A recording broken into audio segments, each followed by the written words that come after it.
Ça, c'est un cercle de pierre, comme on en a vu un au début de la présentation. Donc, c'est un cercle de pierre comme il y en a des milliers. Et je n'exagère pas quand je dis des milliers. En Irlande, ces pierres-là, elles font partie du décor. Elles sont répertoriées. La plupart des sites anciens sont répertoriés, mais souvent, ça devient presque banal. Évidemment, il y en a des plus connus que d'autres. Mais, par exemple, celui-là, il est tout simplement perdu dans un champ, comme la plupart de ces cercles de pierre-là sont perdus dans des champs qui appartiennent à des fermiers.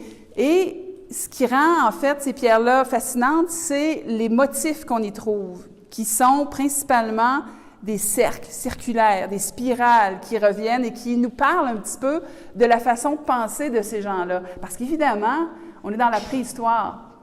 On n'a pas d'écrit. On n'a pas de texte, contrairement aux périodes historiques on peut étudier, dont on peut étudier les textes. La préhistoire, ce qui nous parle de ces gens-là, bien, c'est les artefacts qu'on a pu trouver. C'est le tumulus principal qui mesure 85 mètres de diamètre, donc c'est un grand tumulus, c'est un grand cercle qu'on peut visiter. Hein, il faut vraiment être accompagné, on ne peut pas y aller seul, il faut toujours être avec un guide et on peut rentrer comme ça à la queue leu-leu. Il y a un grand couloir à l'intérieur qui nous mène jusqu'à la chambre funéraire.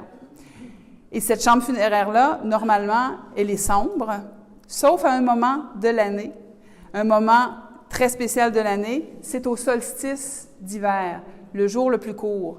Non seulement le jour le plus court, mais le moment le plus court de l'année. Au moment où le soleil du 21 ou du 20, selon les années, c'est pas toujours pareil, là, du 20 décembre se lève, pendant quelques secondes, exactement là où est la salle funéraire, le soleil va commencer à s'allonger, à éclairer le long couloir jusqu'à, pendant peut-être 1 minute, éclairer toute la chambre funéraire.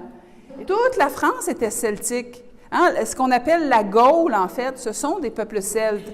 Astérix et Obélix, c'était des Celtes, au fond.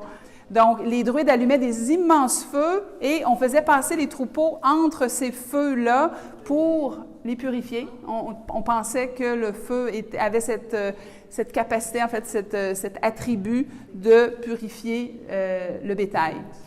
Et ce qui est extraordinaire, c'est que dans cette histoire-là, dans cette version-là, on dit qu'au fond, Oisin, bon, dans certaines versions, on dit qu'il s'est converti avant de mourir, dans certaines autres, on dit qu'il est resté un Irlandais de l'Ancien Monde et qu'il ne s'est pas converti. Vous pouvez choisir la fin que vous voulez. Toujours est-il que Saint Patrick a tenté de convaincre, mais n'a pas imposé sa religion. Et c'est ça qui est vraiment particulier dans la façon dont les choses se sont passées en Irlande pour la christianisation.